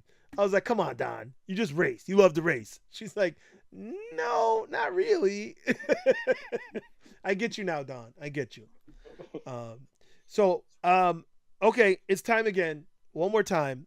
We got to give something away. And this time, Seth, we're going deep. We're going deep. Oh. Do you have one handy? You have one handy? So for this giveaway, we're going to go unique and special. Seth got something in that he wants to give away, and dun dun dun, the gel blaster. No, we don't have it. We don't have it. XL. It's not amped themed yet. We don't have it amped. It's not red and black with the white trimming yet, but maybe later coming to a shelf near you. But the gel blaster. So shoot the camera. Yeah, then we won't be able to see you. No joke. Like Seth got sent a bunch of gel blasters, these things that like turn water, into like gel, little tiny gel bullets, and then when you shoot each other, they splash into water. Yeah. They're pretty cool.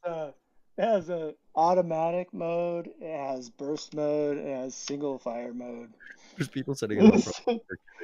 It's rechargeable. So you put your little cell phone charger in there. There you go. This So gets better. once again, people, if you are on the amped team, oh, you hear that? Do that again, Seth.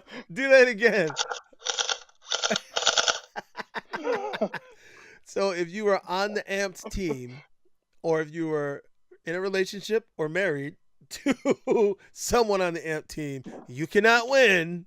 So, but other than us on the team, if you can tell me, the first one to tell me where is Seth from? Tell me where Seth is from. Good luck. What and what? Yeah, this is a tough one. What? Yeah, where's Seth from? Yeah, and then we'll get you your Gel Blaster XL. Can I just say I appreciate the fact that Seth wore safety glasses for that demonstration. I'm seeing it come through on the stream now, and I'm going, yeah, well done. Okay. Oh wait, I'm missing it. Let's see. Okay, you got to be specific. What city is he from? Oh wow. V.S. Wow. Actually, technically, V.S is right. Whoa. Oh really? That's where I'm originally from. Okay. Whoa. Well, where he's from now. All right, you went too deep. We're gonna get vibes. We'll get vibes one, and then. All right, vibes. He said you're gonna get one for going deep on the original, where he's from originally. Go vibes. We'll give one to. We'll do the extra mile. Let's be honest. We'll give one to Journey. We'll give one to Journey too because he said Denver. So. Okay. Also, okay. So Journey said Denver. There we go. All right. Shouts out to the winners of the Gel Blaster XL. UC Vibes was the first one to get the actual answer we were looking for as well. Lone Tree, Colorado. Oh, yeah. He did. He came back with it. Okay. He all right. did that one too. Yeah. So definitely deserves it. So yeah, we got who was it? Vibes. Shoot me a message, guys, on Instagram. Anybody who won anything, just shoot me a Instagram at eRideLife or Amps Electric Games. Okay. UC Vibes said thank you. The benefit of being Facebook friends. Wow, here I thought you knew me, man. Well, we're all crazy. We're all interconnected. We're all friends on Facebook. It's this community is so Vibes was the fastest to scroll through his Facebook. Oh wait, hold on. Primo said, "Damn, I lost again." Gotta be resourceful, man. You gotta be quick on the draw, Primo. You gotta be quick on the draw, brother. How quick can you Google? Yo, these things are actually pretty cool. Yeah, I can't wait to get mine. So hit your like button, y'all. Hit your like button. Go ahead, like it up. Let's go. Oh man. So in all the things that we did at this event, I was so proud of so many things. But I'm going to say it one more time. We had a dinner after the event.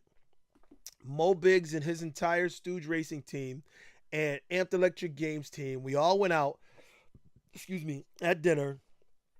And once again, Seth brought Mo up and we had some conversation as to how big a deal it was for them to do what they did, to put this whole event together. And they once again were very appreciative of us and bringing this whole team, this big amped family together, because it's definitely not small, and making this happen. And it was a joy to be around everyone again. And I felt like the hug we normally give each other, we extended to the Stooge Racing team for the night, and they felt the love too. So I really enjoyed that. So it was amazing. It really was amazing for me. And anything else you want to highlight, Seth, in the time that we spent together for this event? Oh boy.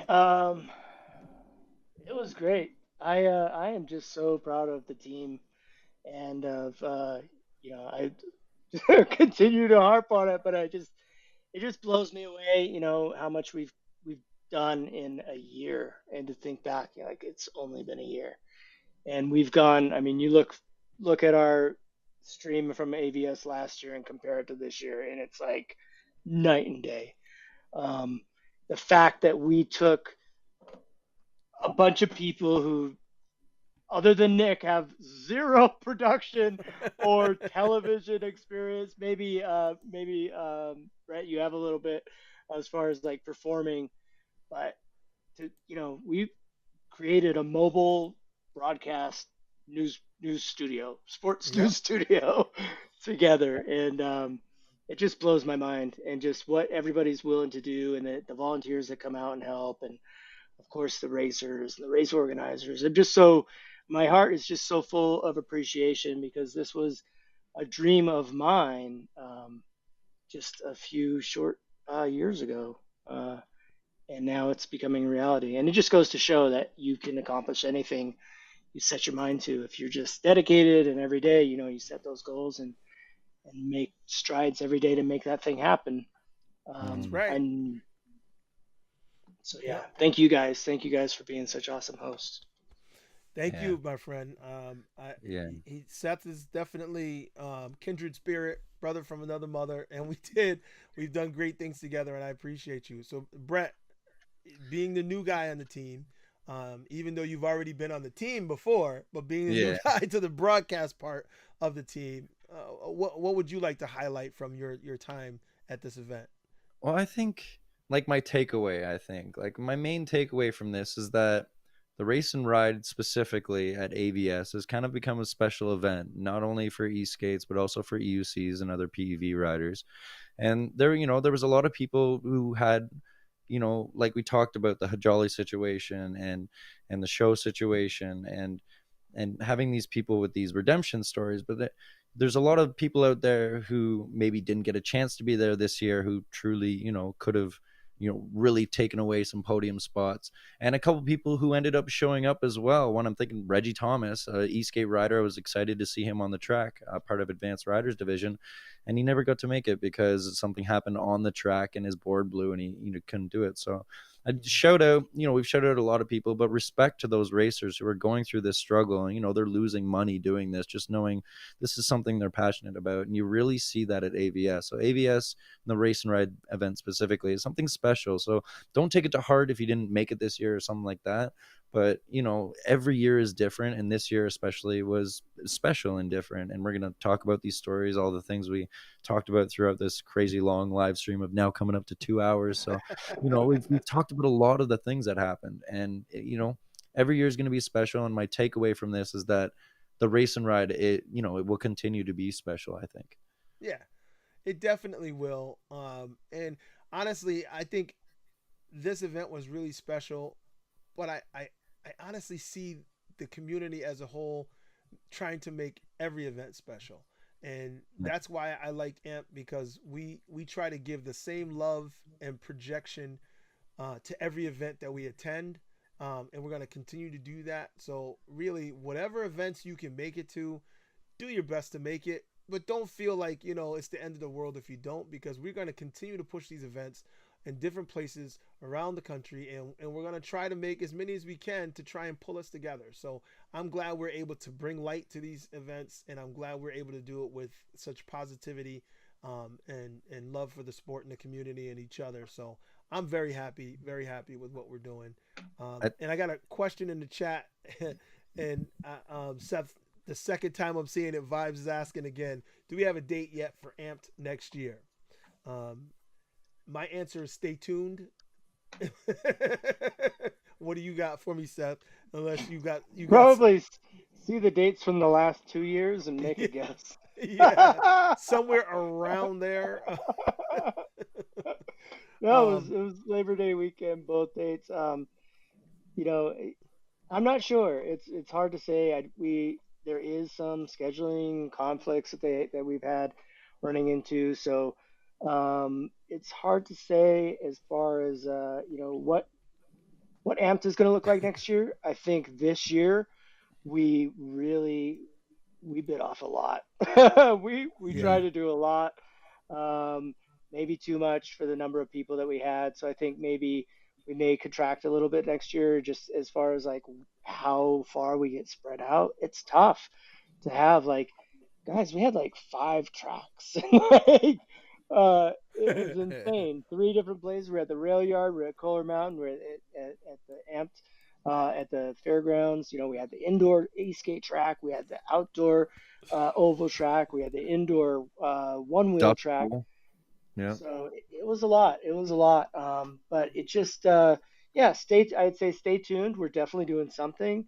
Um, but first and foremost, I think that this next year, we're going to try to concentrate on bringing the events and games closer to people as opposed to having everybody have to come out to Arkansas. So, you know, that's one of the biggest complaints that people have had is that Arkansas is so far away. But if we could mobilize and get a road group together and potentially pick up a couple of sponsors, we'd love to come out and meet up with folks and you know do some live streams and host some mini games and Yes, really definitely. focusing on the community. I think is really important. Focusing on getting new riders Yeah. into the fold and you know some of these things. So we have a lot of goals. We have a lot of aspirations. We're definitely going to be active. So we've definitely got stuff going on. It's just nothing is too set in stone quite yet, Yeah. other than I won't even say it.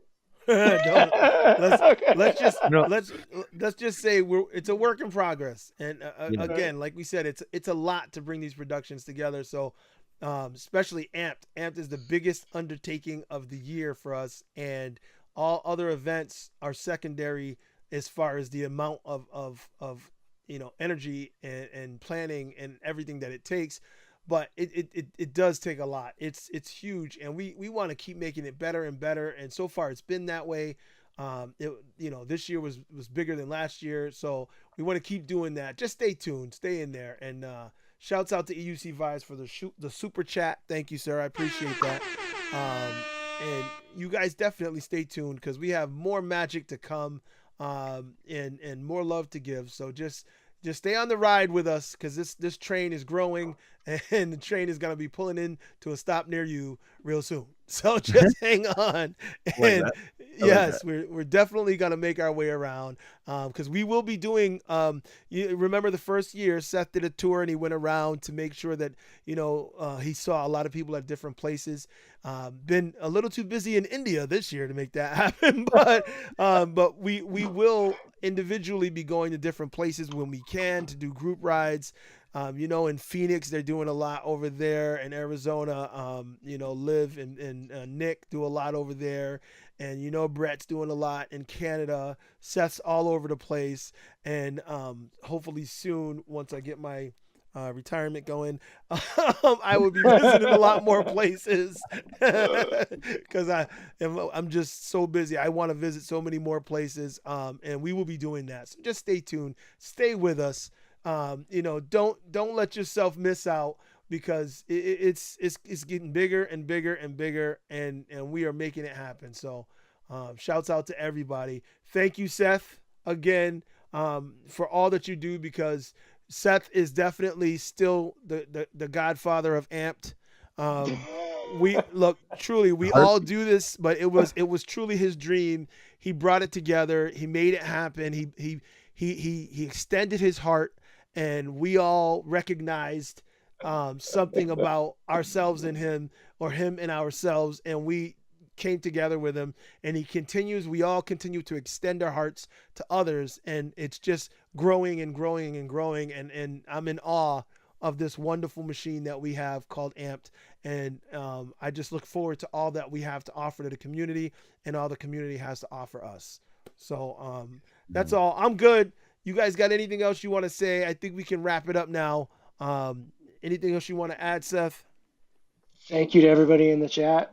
Thank you for supporting us. Devos out there, Live for EUCs out there. You guys are great. Big boy, fast boy. Everybody, thanks for coming to the chat. Thanks for bearing with us for 2 hours 2 hours. on the dot. Loving it. We'll see. That was good times. Yeah. Yeah. So, Brett, you Off got to anything you, you want to Brett. add before we go? No, I mean it's exciting. I think the main thing to think about these competitions is that a lot of them are still in their first year, and give them some grace and be happy Yeah. to be there. And and it's great to have more of this positivity, if you know what I'm saying. So it's great to be a part of a team at this point where things are kind of coming to be. So I'm happy to be here on the live stream and chat with y'all about it too. Yeah. We love y'all. We love y'all. Glad We to love have you, y'all. Brett. Ride safe out there, everybody. Wear a helmet. Please ride safe. Wear your equipment. We're doing many more dangerous things nowadays than we ever did on our wonderful machines. So please try to be safe, because we're gonna falling down as a part of it, and we want as least amount of injuries as we possibly can have, because we want everybody to continue to ride in as long as you want to ride. So stay safe and stay positive. You guys have a good night. Peace.